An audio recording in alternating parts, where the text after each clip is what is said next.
You may have come across situations wherein when you are moving across, say, a large campus which comprises of several buildings, maybe many landmarks, you might pass by through or quite a few different areas which may include certain sports ground, say gymnasium, swimming pool, or for that matter a specific academic complex or a lecture theatre complex. Now, you may be a visitor, you may be a student who is a new joinee, or you may be a service provider who has come to that particular campus for providing certain specific kind of services. It's also possible you are one of the law enforcement officers who has visited that campus with a specific purpose to track down a few specific people. Now, each one of us in that case would have different contexts. How would it be when you enter the campus, the environment, without your being explicitly aware of it, recognizes who you are? What are the things you might be looking for in most likelihood of it? And if it guides you, assists you in a proactive way, and where needed in a reactive way, in order to provide the services you are looking for. You may even be a driver who is driving a car, and you may have a passenger in the back seat. If that is the case, you have two types of services to be provided. One, to the driver, who also individually needs to be recognized with respect to the access rights.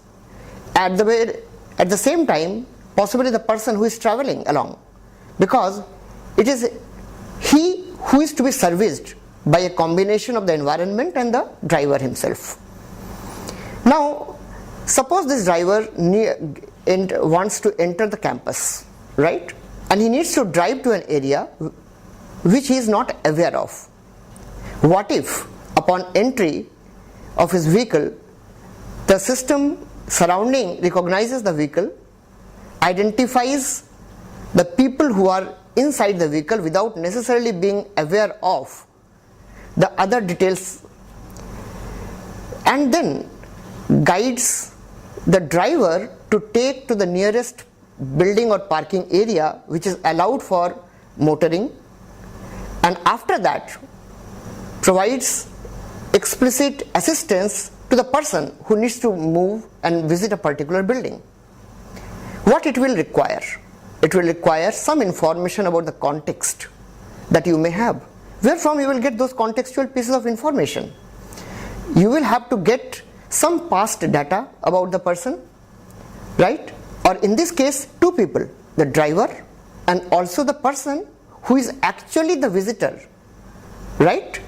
While driver's context will be limited to the places where he is supposed to take his vehicle to and park and maybe stay, or may require some service like food or restroom services, the visitor's context may be over and above many of these. For example, he may have to meet a specific individual in a specific department on a specific floor of a building, right? So he might require to be guided to go to that place even if he has never visited that campus earlier. Now, it is quite likely that the campus has some restricted areas, and this gentleman needs to go to one of those areas which is restricted for unauthorized access. This gentleman, being an invitee or being a visitor who is supposed to go there, may not have a pre-issued pass, right? In that case, your environment is supposed to know whether he was invited. If so, what are his details, and generate a mechanism which works either as his digital pass or allows him to enter through the gate upon his nearing the gate area, which possibly might open by itself, either by sliding or any other way, and makes an entry, registers his entry and guides him along the route. Now, what that will require? Many kind of sensors which will be embedded in the environment, right? These sensors may be of many kinds. For example, I would require location sensors to identify the current location, intermediate location and the destination locations. I will also require an ability of identifying the individuals, right? There are two ways of doing that. One, I expect an individual to carry a specific card, say a contactless smart card in that case, right? I might expect a person possibly to carry a mobile phone or a smartphone, in which case his SIM might identify himself, because SIM itself is a smart card, and therefore an indirect form of authentication and recognition might be possible. But both of these have one problem. The problem that you see in the regular case is that anyone else might carry that smart card or that mobile phone which might have a SIM inside. You might want a more foolproof method. What would you prefer? Maybe some biometric authentication. It might involve either face geometry or any other method, something which is less intrusive, right? So in that case, even if I am using certain kinds of camera, they are my sensors for me. They provide me some input which goes to my system, which takes care of the authentication in addition to certain other details captured from an individual, which might mean that I might have a combination of PIN or SIM plus such biometric authentication or any other choice I might make. It is up to me, the designer. But please keep in mind, no individual will like to be forced to go through so many procedures all the time. And there might be many situations wherein you need to give an access almost on immediate basis or an emergency basis. For instance, something has gone wrong, right?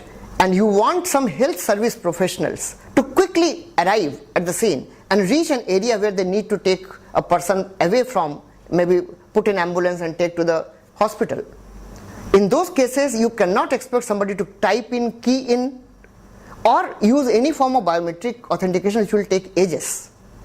So you need to have multiple level of security built in, and you need to therefore consider a range of choices, a combination of which will allow emergency services, sensitive services, and less sensitive services.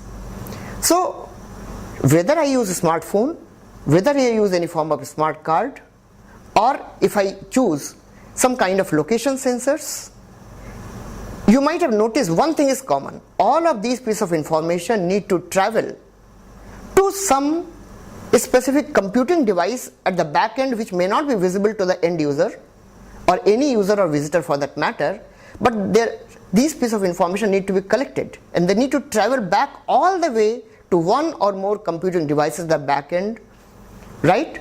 And they therefore will involve multiple independent sensors or sensor and computational capability based nodes called sensor compute nodes put together, and many such computational nodes will require interconnection, whether through wires or in a wireless way. If I use different types of independent information devices which are spread out in the environment of the user in such a way so that user may or may not be aware of them, many of them might be embedded in his environment. Some of these could be miniature in size, some of these might be like regular computers, right? A combination of all of this leads to an environment where computing is present everywhere. It is ubiquitous, it is pervasive in the user's environment without necessarily being invasive or intrusive for that matter. There are privacy concerns, yes, but then you have to pay a small price for such context-aware services. These are not the only examples that you can think of. You might consider thinking of another situation. For example, there is a vehicle which is being driven, say, by a driver who knows the road well enough, who has driven through that road several times. Possibly he is driving through a highway, and there is a segment of the highway which has intersections from other places, but which is not connected through, say, a flyover. Now, if you consider typical Indian situations, quite a few times what happens is that you may have a few people who would follow the traffic rules religiously, or quite a few people who are either ignorant of the traffic rules or may not care for it. As a result, it is possible that there are people who possibly need to take a particular track, keep a particular lane, but without any lane changing signal, they might want to overtake you, that too from the wrong side, There might be a vehicle which immediately stops and changes its direction without signaling its change of direction, right? Or it is also possible through one of those intersections, another vehicle, specifically if it is in the middle of night, it could be an issue, right, tries to get in approach, and without taking into consideration that there might be another speeding vehicle which is possibly going to cross that road at 90 degrees angles. These are some of the many possible situations which could cause road accidents. How would you like it if the vehicle and the driver's environment inside the vehicle and outside the vehicle assist the driver to avoid such possible road accidents? What it will require? It will require several different kind of sensors of different kinds embedded in the environment, possibly along the side of the road. Maybe some of them might be mounted on poles, some of them might be mounted between the lane change areas where you have those white lines over there. Some of them might be mounted, if there is no pole inside in the view, maybe even on the surface of the road in an appropriate way. And of course there might be additional sensors on the outside of the vehicles which might be attached, and they all need to interact with each other or one another, maybe forming an environment like an intelligent transportation system area, right, so that you get assisted. So these are just some of the examples, but each of these examples have some common things. What are these? Some sensing devices, some actuation devices which move like motors, right? There are devices which are able to convert these sensed signals into digital forms, and there are devices which are supposed to interconnect multiple computational nodes of various sizes through wired or wireless methods with each other or one another in a way so that you get access to these kind of services, whether they are safety services, access services, location tracking services, or I can even extend these to the toll payment services without you requiring to wait at a toll booth. So if these are the things to be done, apart from these independent information devices which have sensory capability, computational capability and network communication capability, you need a network or network of networks, that is an internetwork, which might be sitting behind the entire scene without possibly users being aware of it.